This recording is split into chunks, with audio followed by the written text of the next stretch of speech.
Today, I am extremely proud that we are passing Intro 1233, a simple yet practical bill with an outsized impact on safety, public health, quality of life, and mitigation of climate change. This legislation requires the city to include trees and other vegetation in new medians that separate bicycle lanes from car traffic.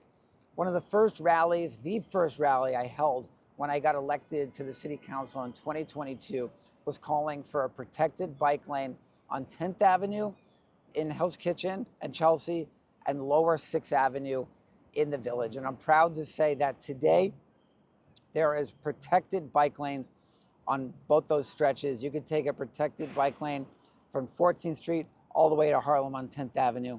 That is going to save lives.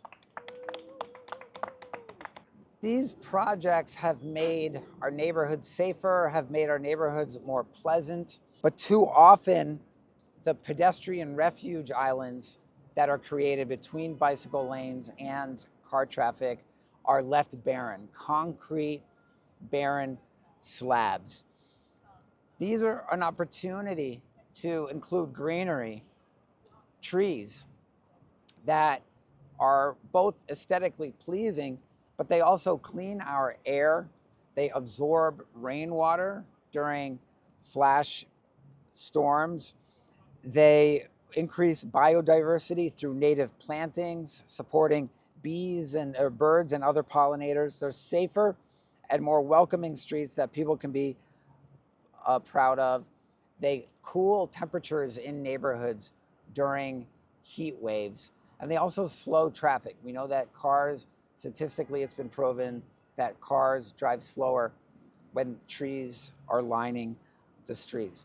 We have found that the Department of Transportation doesn't automatically include trees on medians. In fact, on 11th Avenue, they created a protected bike lane with pedestrian refuge islands, and there is not one tree on a very large swath of 11th Avenue, and the difference is clear. It's a totally different look and feel. Feels like much more like a highway than a residential neighborhood. And on 10th Avenue, their initial plan was to not include trees on those pedestrian refuge islands. We had to fight to get those trees. We had to bring the agencies together. We had to include the city's open space czar in the conversation. And now today, there are tree beds on those medians, and that's going to make a big difference in the quality of life for New Yorkers. So this legislation says that they've got to include tree beds on these medians. They have to include flower beds. That will bring a wide array of benefits. And by the way, this is environmentalism. This is climate change activism. Climate change needs to be combated in ways large and small. We need to look at every lever that we can pull to combat climate change, and planting trees in New York City is one of them. In our district, we just planted our 1,000th street tree in the last 4 years. I'm proud to have been the chief sponsor of the Urban Forest Master Plan, which requires a plan to achieve 30% tree coverage across New York City by 2035. That's a goal that we're going to meet. We're going to ensure that it gets met.